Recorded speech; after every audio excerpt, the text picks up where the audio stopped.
Are your fish moving a little slow, not eating as much as usual, or do they have the dreaded white spots all over their body?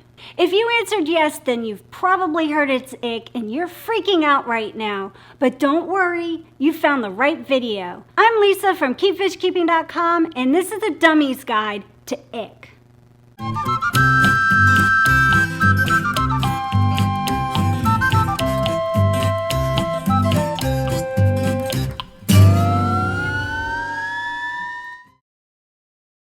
To truly understand ick and how to deal with it, first we need to talk about what it is and how our fish get it. Ick is a highly contagious parasite that healthy fish can generally keep under control, but if things go wrong, it can grab a hold of all the fish and wipe them out pretty quick. There's really two things that can cause ick: stress and poor water conditions. Stress can be from fish being transported in a small bag from the pet store or aggression from their tank mates. Also, when you add new fish to the tank, there could be an outbreak because the new fish either already had it and brought it with them, or they're just stressed out by their new environment. And then there's poor water conditions. If you haven't been keeping up with your maintenance, or if one of your pieces of equipment isn't working properly, causing the water to foul up or get too cold, it could definitely lead to ick showing up in your tank. Temperature is another big problem.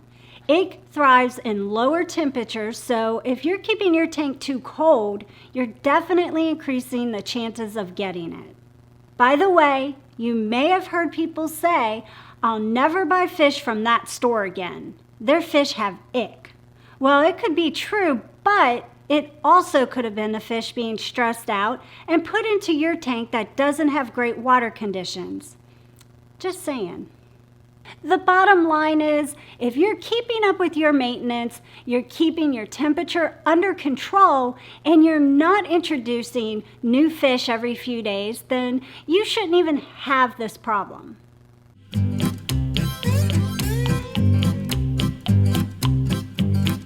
So now we know what ick is, but how do you know if your fish have it? Most people, when you say ick, they immediately think of white spots all over the fish, but there's some pretty easy to spot symptoms that, if you catch them early, can dramatically increase your chances of getting them through it.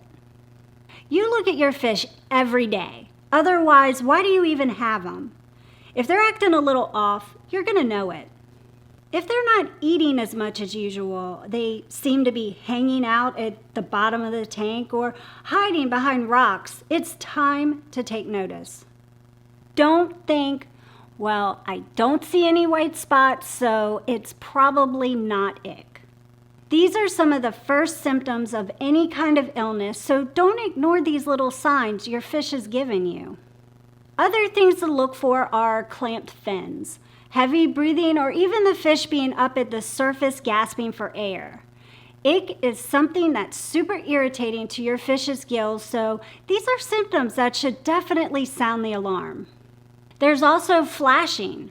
Flashing is when you see your fish rubbing up against decorations or even the substrate. Again, this parasite is driving them so crazy, and they're gonna do whatever they can to try to scratch that itch. And then, of course, there's the aforementioned white spots. I mean, they call this white spot disease for a reason. But here's the thing, if you already see the white spots, then that parasite has really set in and you don't have any time to waste. So get on it and start treating it.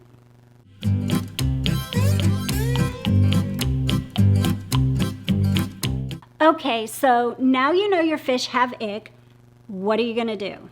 Well, the first thing I want to tell you is super important.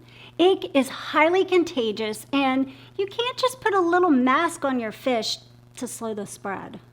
If you notice ick on one of your fish, but all the others aren't showing any symptoms, you need to go ahead and assume they've all got it. I tell you this because a lot of people will want to pull the fish with symptoms out and put them in a hospital tank. Or should I say, social distance the fish. This is a huge waste of time because more than likely the rest of the fish have it too. So keep him or her in there and treat the whole tank. Okay, now how do we treat ick? Well, the first thing is a no-brainer, and that would be to raise the temperature in the tank up to around 82 to 83 degrees. Now, this won't work for every fish because there's fish like goldfish and white clouds that like their water cooler. For those fish, you're going to want to skip this step and move on to the next one. The reason we raise the temperature is because ick thrives in cooler temperatures and will stick around much longer. By raising the temperature up to 82 to 83 degrees, it doesn't kill it, but it decreases its life cycle to just a few days. The next thing is going to be adding aquarium salt. Ick and other parasites hate it, but fish love it, and it helps them to feel better while also getting rid of the ick. We haven't had to deal with ick much over the last couple years because we keep our tanks well maintained and we don't buy fish all that often, but whenever we've had it in the past, we've usually been successful with just this method of salt and temperature. We usually use around 1 tablespoon of salt per 5 gallons of aquarium water, but we're using Fritz aquarium salt. If you're using another brand, it might be different. Just read the directions and add the amount they suggest for the treatment of parasites. But what if you tried salt in higher temperatures and it didn't work? Or you have fish and shrimp and plants that won't tolerate the higher temperatures? Well, that's when you gotta bring in the big guns. This would be when we go to medications like Ick, Super Ick Cure, or Fix Ick. Some fish keepers go straight to medications as soon as they see symptoms, and that's totally fine. It's not going to hurt the fish if you do that. I've just found that most of the time, if caught early enough, you may not need to go to medications. It's impossible for me to say in one video exactly how much medications to use because they're all different and have different amounts to be used, so pay close attention to the directions. I will say that these medications work pretty fast. This is a good thing because after a few days you're thinking, all right, I'm out of the woods, but this doesn't mean it's time to stop the treatment. Think of it like the doctor prescribing you antibiotics. He always tells you to take the whole bottle. Don't stop taking them when you feel better. If you've had ick in your tank, you need to keep the treatment going after the symptoms go away for at least a couple weeks. This will ensure the parasites are completely gone and won't come right back to haunt you.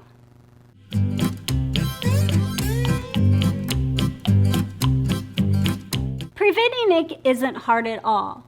You just gotta, do your job. If you're keeping up with your maintenance and paying attention to your equipment, then you should be fine.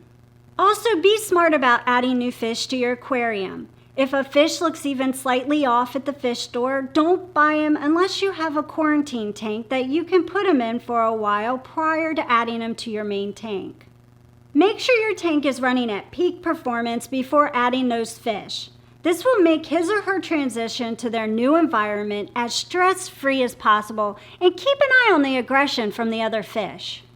And keep an eye on that thermometer. Don't let the heat go out. Nothing will cause ick faster in a tropical fish than a broken heater. So that's it.